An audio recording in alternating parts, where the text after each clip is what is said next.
Salut à tous, c'est Alexandre et aujourd'hui je vais vous parler d'un film très attendu cet été, Nope. Si vous n'avez pas suivi l'actu ces derniers temps, Nope, c'est le nouveau long métrage de Jordan Peele. Et Jordan Peele, vous le connaissez forcément puisqu'il a complètement bousculé le genre de l'horreur au cinéma avec le super Get Out, qui lui avait valu l'Oscar du meilleur scénario original, et son plus alambiqué Us, que personnellement j'aime beaucoup, mais qui avait largement divisé les spectateurs. Avec Nope.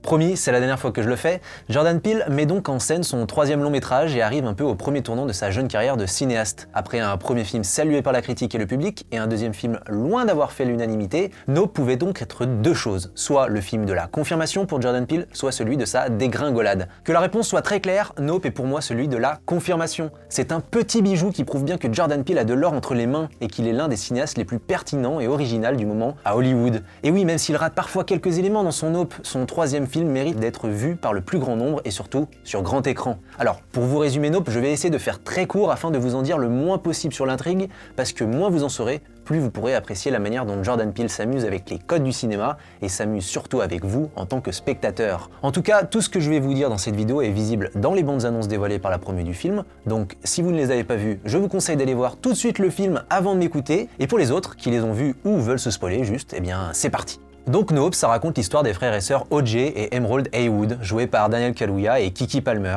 Ils vivent dans une vallée au milieu de nulle part, à une cinquantaine de kilomètres de Los Angeles, et ils viennent d'hériter du ranch de leur père, un dresseur de chevaux qui a travaillé toute sa vie pour Hollywood. Et malgré les difficultés financières, ils vont essayer de perpétuer le mythe familial. Mais très rapidement, ils vont observer des phénomènes mystérieux autour de leur ranch et faire une découverte terrifiante. Bon, pour ceux qui ont suivi la promo de Nope, cet élément étrange, c'est évidemment un ovni, ou en tout cas une forme extraterrestre qui se déplace extrêmement vite dans le ciel et se dissimule dans les nuages. De toute façon, Jordan Peele ne cache pas longtemps cette menace et va très rapidement la révéler au public et donc aux personnages dès la première demi-heure du film, voire dès les 5 premières minutes lors d'un générique d'ouverture absolument hypnotisant. Le moyen pour Jordan Peele de s'aventurer après le film d'horreur politique à concept avec Get Out et Us dans le film de science-fiction, et spécifiquement ici, le film d'extraterrestres. Et à ce petit jeu-là, Jordan Peele, il va évidemment vouloir nous faire peur, pour ne pas trop s'éloigner de son terrain de prédilection en tant que mettant en scène. Peele l'a lui-même avoué durant la promo d'ailleurs, son objectif avec Nope, c'est que les spectateurs sortent du film en regardant les nuages, comme les spectateurs ont regardé la surface de l'eau après avoir découvert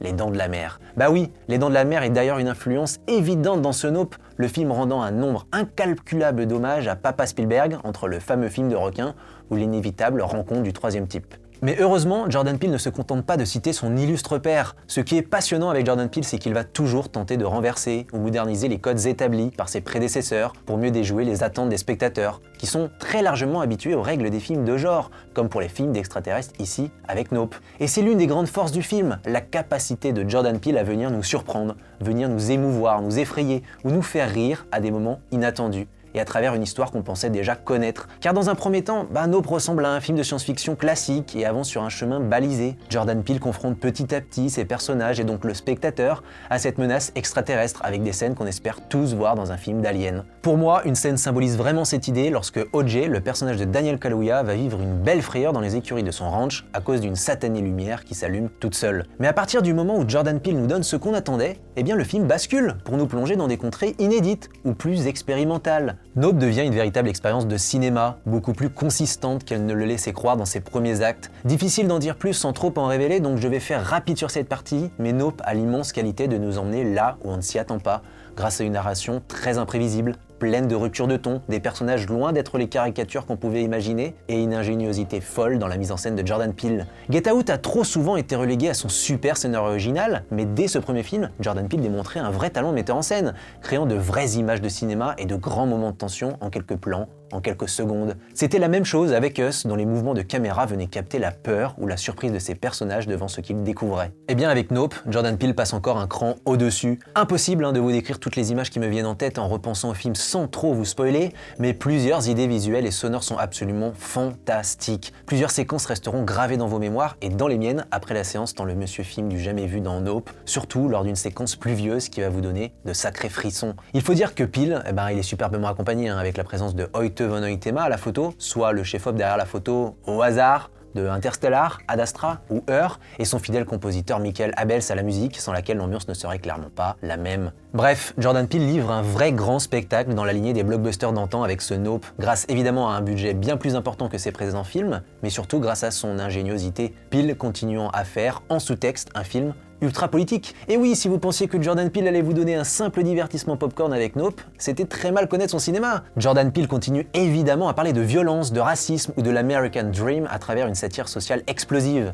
Mais ce qui l'intéresse beaucoup plus d'étudier ici, c'est l'idée même de spectacle, et forcément, le système hollywoodien. Je ne vous l'ai pas encore révélé, mais c'est dans la bande-annonce, donc aucun spoil. O.J. et Emerald expliquent qu'ils sont les arrière-petits-enfants du cavalier présent sur la célèbre séquence Animal Locomotion d'Edward Muybridge, soit le tout premier film créé à partir de photos en 1887, dont les méthodes d'enregistrement sont considérées comme celles ayant jeté les bases de l'industrie du cinéma. Et finalement, à partir de ce point de départ, Nope va tout faire pour que ces personnages ne tombent pas dans le même oubli que leurs ancêtres et deviennent ceux qu'on met vraiment en lumière. Tout l'objectif des deux frères et sœurs dans Nope, alors que leur ranch commence à perdre beaucoup d'argent, c'est de réussir à prendre en photo l'OVNI, réussir à capturer l'impossible en images, à filmer le plan parfait. Car s'ils réussissent à filmer ce que personne n'a jamais fait avant eux, ils deviendront riches et pourront sauver leur patrimoine familial ou devenir célèbres. Chacun a son avis sur la question. Mais évidemment, filmer l'impossible demande une ingéniosité de tous les instants, car le spectacle, le vrai, celui qui s'approche de la perfection n'est pas forcément le plus coûteux, voire le plus spectaculaire, littéralement,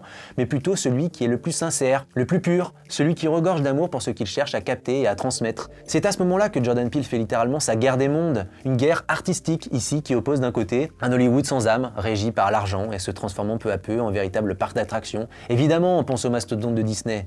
Et de l'autre côté, un cinéma d'auteur, fait avec le cœur, plus pur, naturel, cherchant l'authentique pour faire vivre de grandes émotions à ses spectateurs. Et alors, le film de science-fiction horrifique, lorgnant régulièrement sur les terres du western et de la comédie acide, devient un vrai grand film sur la manière dont le spectacle façonne notre culture et peut nous rendre addicts à de la merde. En clair, en comment en est-on arrivé au stade où l'on accepte de regarder 50 fois les mêmes films au cinéma avec des œuvres comme Marvel ou Star Wars, sans rien dire ou sans s'en rendre compte? Pourquoi en a-t-on tant besoin alors même qu'elle ne nous apporte à rien de nouveau? Et plus encore, comment l'industrie a-t-elle pris au piège ses propres coqueluches et les a mis de côté dès lors qu'elle ne leur servait plus à rien? Je n'ai pas évoqué le personnage de Steven Yeun dans le film, mais il joue un ancien enfant star de la télé et a justement été perverti par ce système. Et forcément, même s'il est désormais adulte, il est absolument incapable de comprendre qu'il s'est enfermé dans une réalité qu'on lui a imposée, notamment avec son petit parc d'attractions dont il est le propriétaire. Derrière ces atours de simples films de science-fiction spectaculaires, Nope évoque ainsi une triste réalité, notre terrible accoutumance à un faux spectacle permanent, dont on n'a pas ou plus conscience, voire duquel on est devenu complice en cherchant régulièrement avec les réseaux sociaux à en être les acteurs. Il y a d'ailleurs quelque chose de particulièrement ironique à voir Nope parler de notre dangereuse obsession pour le spectaculaire, voire la dénoncer, alors que lui-même est un incroyable spectacle qui s'empare justement de notre addiction au spectacle pour mieux s'engouffrer à nos dépens. Mais justement, Nope peut se le permettre car ce n'est pas ce simple blockbuster qui ne veut qu'être spectaculaire. Si j'ai été complètement absorbé par Nope, c'est aussi et surtout parce que c'est un magnifique film sur l'art de faire du cinéma.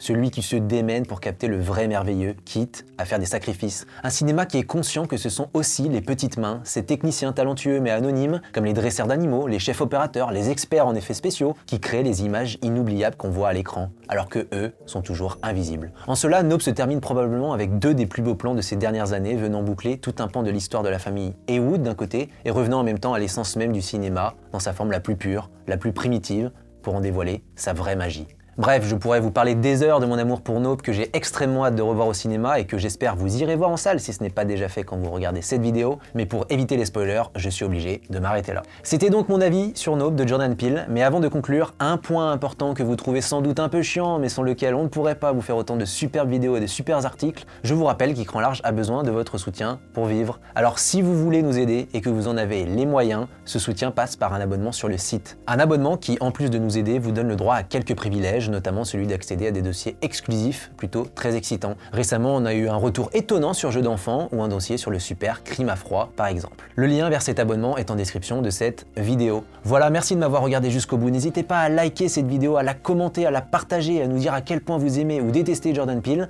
si vous avez aimé Nope ou Nope, et puis à vous abonner à la chaîne en activant la petite cloche. Allez, à plus sur Écran Large.